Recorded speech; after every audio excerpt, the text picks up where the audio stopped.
So பரிசுத்த ஆவியானவர் உங்களுக்கு என்ன செய்ய வல்லவராக இருக்கிறார் அப்படின்னு சொன்னால், பரிசுத்த ஆவியானவர் வெளிப்படுத்துகிற ஒரு ஆவியானவராக இருக்கிறார். உங்கள் வாழ்க்கை குறித்து எந்த ஒரு நோக்கமும் எந்த ஒரு செயலும் இல்லாமல் ஓடிக்கொண்டிருக்கிறீர்கள் என்று சொன்னால், கர்த்தருடைய ஆவியானவர் அதை வெளிப்படுத்தி உங்களை ஆசீர்வதிக்க வல்லவராக இருக்கிறார். நோக்கமே இல்லாமல் வாழ்ந்து கொண்டிருந்த அநேகரை குறித்து வேதாகமம் சொல்லப்பட்டிருக்கிறது.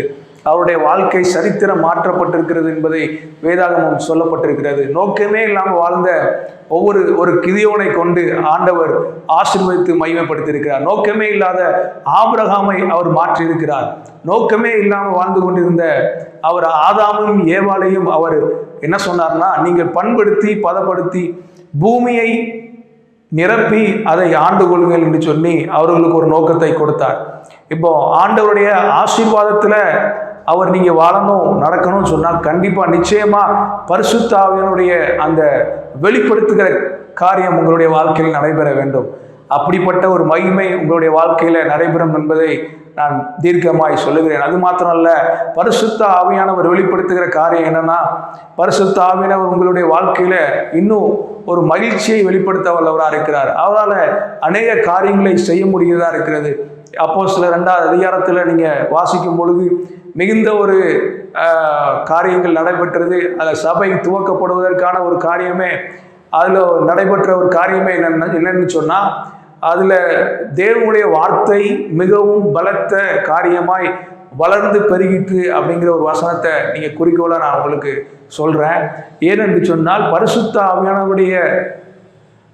ஆவியானவர் ஒரு மனிதனுக்குள்ள வாசம் பண்ணியிருக்கிறாருன்னா, ஒரு ஊழியருக்குள்ள வாசம் பண்ணியிருக்கிறாருன்னா, இல்லைன்னா ஒரு தனி மனித வாழ்க்கைக்குள்ள பரிசுத்த ஆவியானுடைய ஈடுபாடு இருக்கிறது என்று சொன்னால், அவங்களுடைய வாழ்க்கைக்குள்ள பரிசுத்த ஆவியானவருடைய வார்த்தை, பரிசுத்த வார்த்தை, அதாவது பரிசுத்த வேதாகமத்தின் வார்த்தை வளர்ந்து பெருகக்கூடிய ஒரு வார்த்தையா இருக்கிறது.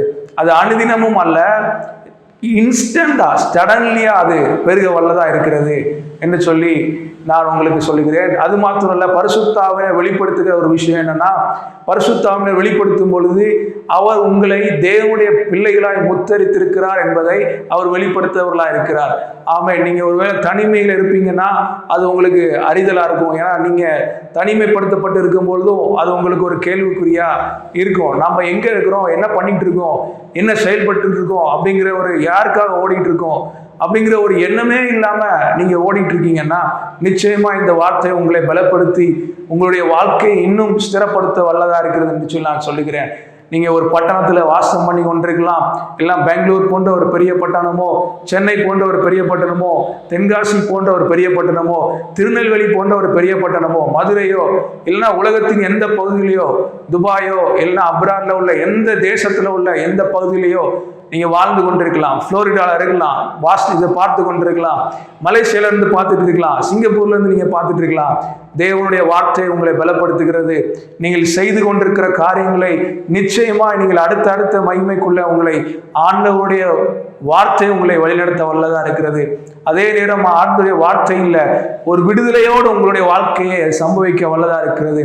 ஒரு அற்புதத்தோடு உங்க வாழ்க்கையில கொண்டு போக அது வல்லதா இருக்கிறதுன்னு சொல்லி நான் உங்களை ஆசீர்வதிக்கிறேன்.